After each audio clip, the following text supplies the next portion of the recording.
One of my passions is helping entrepreneurs to turn their vision into operational flow. Or put another way, how do you get all the amazing ideas out of your head and hand them over to other people to execute for you so you can focus on creating even more amazing visionary ideas or just doing the pure leadership stuff that only you can do. Today, I want to talk about one specific skill that you can learn that gives you the tools to be able to do just that, to turn whatever is in your head into something that other people can understand, implement, and execute for you reliably. If you've ever struggled to turn your ideas from concept into reality, then this episode is a must listen for you.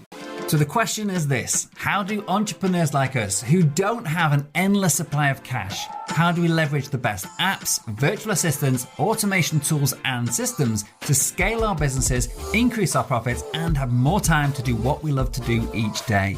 That is the question, and this podcast will give you the answer. My name's Dr. Steve Day, and this is Systemize Your Success.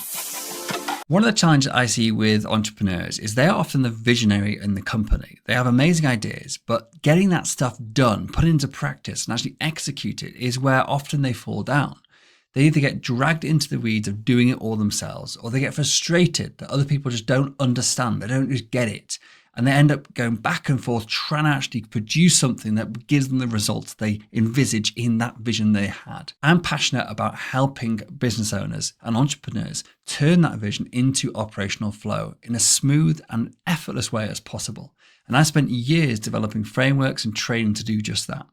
One of the key tools that I help people to learn about and to implement and actually to become skilled at is about how to visualize your ideas in a systematic, standardized way so that other people can understand them, other people can take them away and actually execute them for you. Or if it's around automation or AI, they can actually go away and build that stuff for you to leave you to focus on the next idea or onto tweaking this idea and improving it. So really to give people the ability to turn your concept into something of value in your company. We can have the best ideas as visionary business owners, but unless they actually turn into something that delivers results for our clients or attracts new clients in, or basically improves the way we're working, they are just that. They're just ideas and they are of absolute no value to anybody. So what I want to talk about today is, I believe, one of the most valuable tools and skills that any entrepreneur can learn and actually implement.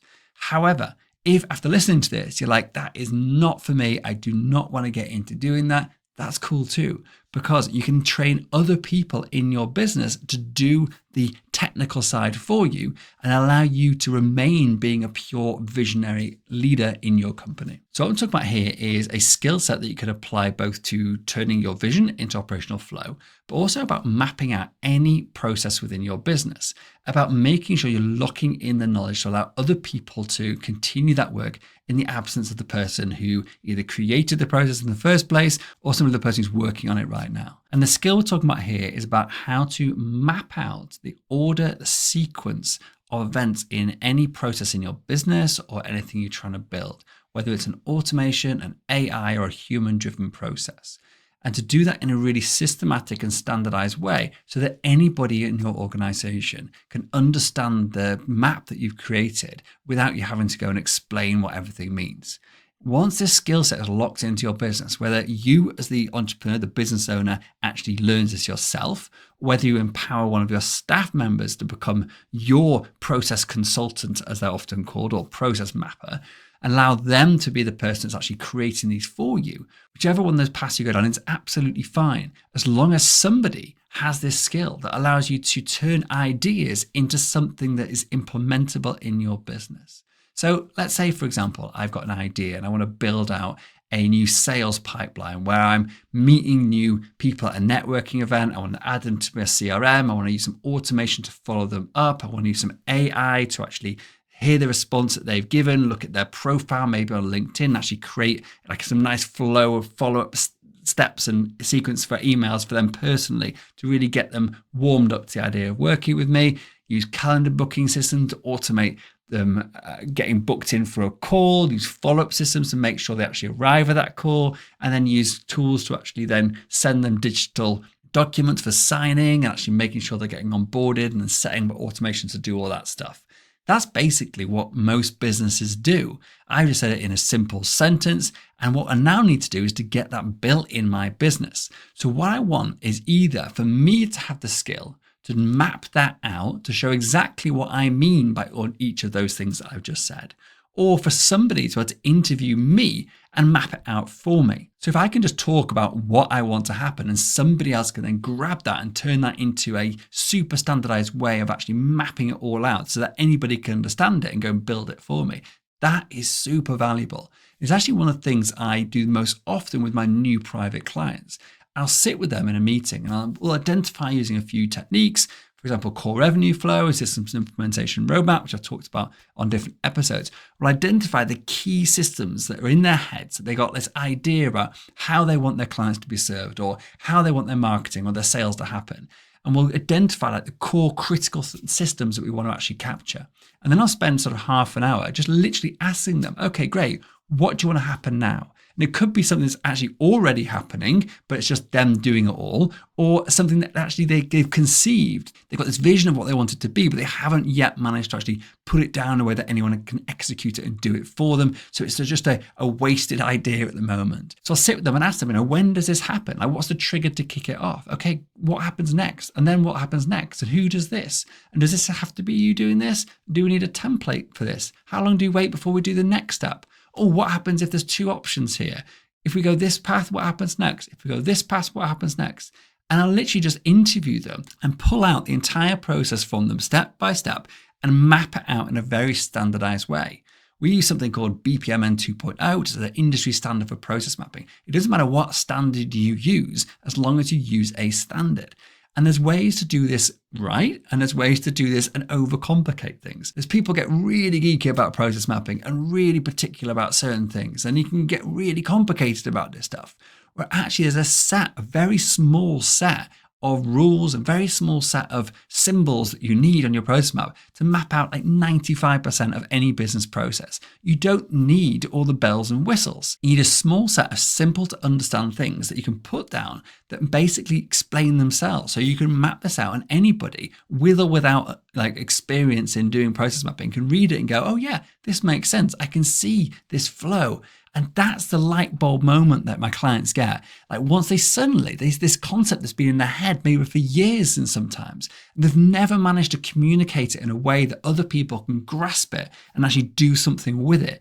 And this short interview, this 30-minute interview often I'll have with them, and I'll literally just map it out. And then suddenly they'll see this being just created in front of their eyes. And suddenly they get it. They see this is how business systems are built from concept all the way through to reality. And we do it by using process mapping. Now, turning that process map, the next stage, into something that is truly valuable is where the art comes in some respects, because process mapping is designed to map out what happens, when it happens, who does it, what if, etc. But it doesn't actually create something that's delegatable, that holds people accountable on a day-to-day basis. And so I've created a bridge between the two, between process mapping and to task delegation and management. And that bridge is a lot of the work I do on training their staff and training them on how to turn a process map into something that is actually the day-to-day delegation and management of work within the task management app. And that's where the absolute gold is. That's when suddenly it's like, this thing that was just in my head like only a couple of weeks ago is now happening. I can see it happening in real time. It's getting ticked off, it's getting commented on, it's getting done. And it's suddenly this idea I had is now actually reality. And that for many of my clients is the moment when they realize they can build the business they dreamed of, the vision that they have for their business. And they now have the tools that enable them to do it. If you want to learn more about this, about how you use a very standard way of process mapping, but implement it in a specific way with training for yourself, for your team, and whether you want to be the process mapping person, like I love it, so I do it myself, or many of my clients, they get one of their team members or they'll hire a virtual assistant to be their process mapping person, or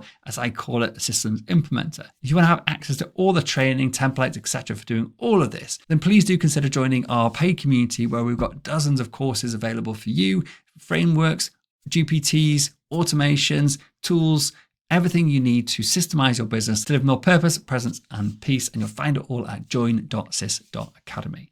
I hope you found today's episode interesting and inspirational, especially if you're the type of person that didn't see the value in learning about process mapping.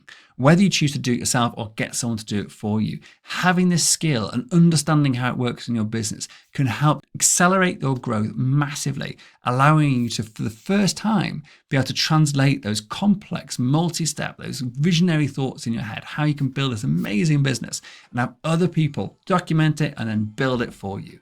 So if you've liked this episode, please do share it with anyone else you know who runs a small business. And do remember to hit subscribe to make sure you don't miss out on future episodes to help you live with more presence, purpose, and peace. Thanks very much.